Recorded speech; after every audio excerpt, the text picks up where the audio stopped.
मेरे दोस्त, आज हम बात करेंगे कास्ट सर्टिफिकेट को लेकर।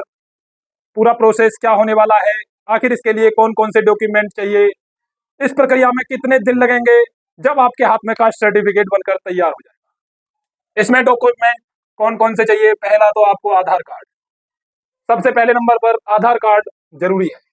आपके पास एक आधार कार्ड होना चाहिए, 2 coloured photo, state caste certificate. अगर आपको सेंट्रल का कास्ट सर्टिफिकेट चाहिए तो आपके पास स्टेट का ऑलरेडी होना चाहिए। कास्ट सर्टिफिकेट फॉर्म अपडेट, आपका जो कास्ट सर्टिफिकेट होगा स्टेट लेवल का, वह आपका 6 माह के अंदर का होना चाहिए, जब भी आप एलिजिबल हो पाएंगे नेक्स्ट सर्टिफिकेट जो कि आपके लिए सेंट्रल गवर्नमेंट का बनवाना है। दूसरा, इसमें एक एप्लीकेशन फॉर्म, आपके लिए एक एप्लीकेशन फॉर्म लिखना पड़ेगा जब भी आपका सेंट्रल का जो जाति प्रमाण पत्र है आपको इशू होगा। नेक्स्ट चीज, ये आपके लिए एससी और एसटी के लिए, अगर आप ओबीसी या ईडब्ल्यूएस में आते हैं तो उनके लिए 2 डॉक्यूमेंट और जरूरी है। एक तो इनकम सर्टिफिकेट लगाना पड़ेगा, दूसरा आपके लिए सेल्फ अर्थात अपने आप को एक शपथ पत्र बनवाना होगा जिसमें आप खुद शपथ ग्रहण करेंगे। उसमें आपके द्वारा लिखा गया होगा कि मैं जो मांग कर रहा हूँ इस जाति से बिलोंग करता हूँ, मेरे लिए सेंट्रल का जाति प्रमाण पत्र चाहिए। यह आपको सब लिखना होगा। वह एप्लीकेशन में बताऊंगा कैसे लिखना है और क्या लिखना है।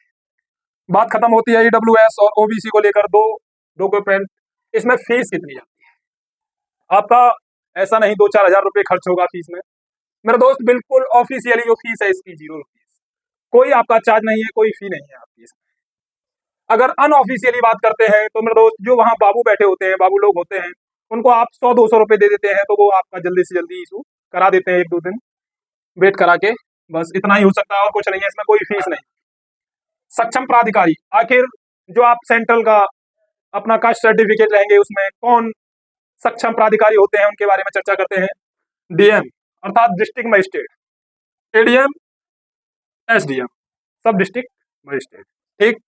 चौथे नंबर पर आते हैं आपके तहसीलदार। आप इन डॉक्यूमेंट को लेकर Aadhaar card, 2 coloured photo, state caste certificate और एक एप्लीकेशन, इन 4 डॉक्यूमेंट को लेके साथ में एक एप्लीकेशन लिखकर अगर आप तहसील में जाके जमा कर देते हैं तो मात्र और मात्र 3 से 4 दिन के अंदर आपका सर्टिफिकेट आपके हाथ में होगा। ये आप लोग जो जाके जन सेवा केंद्र पर हमें अपना समय बर्बाद करते हैं, 10 दिन, 15 दिन, 20 दिन ले लेते हैं आपको कास्ट सर्टिफिकेट बनाने में, वही साथ ही आपको 3 से 5 दिन के अंदर कास्ट सर्टिफिकेट प्राप्त हो जाता है अगर आप यह प्रक्रिया अपनाते हैं।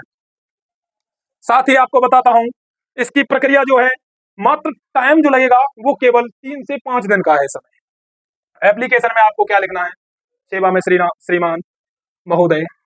आप जब विषय डालेंगे उस विषय में आपके लिए लिखना है सेंट्रल, जो डालेंगे वो डालेंगे सेंट्रल जाति प्रमाण पत्र या कास्ट सर्टिफिकेट संबंधित विषयक, माता पिता का नाम अच्छे से भरेंगे और डॉक्यूमेंट साथ में अटैच कर देंगे।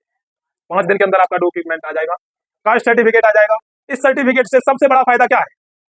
जो आप कास्ट सर्टिफिकेट केंद्र का बनवाएंगे अर्थात सेंट्रल का बनवाएंगे तो उससे आप या तो स्टेट लेवल की जॉब हो चाहे सेंट्रल लेवल की जॉब, दोनों जॉब में काम करेगा आपका एक ही सर्टिफिकेट। लेकिन आप जब केवल स्टेट का बनवाएंगे तो वह सर्टिफिकेट केवल स्टेट की जॉब में कार्य करता है। इसीलिए साथ ही आपको बता दूं, अगर आपके पास में जाति प्रमाण पत्र और आपका एक होता है मूल्यवास, अगर यह सर्टिफिकेट भी केंद्र का बनवाना है उसमें आपको कुछ नहीं करना है। सबसे अच्छा तरीका है केंद्र का ही बनवाइए।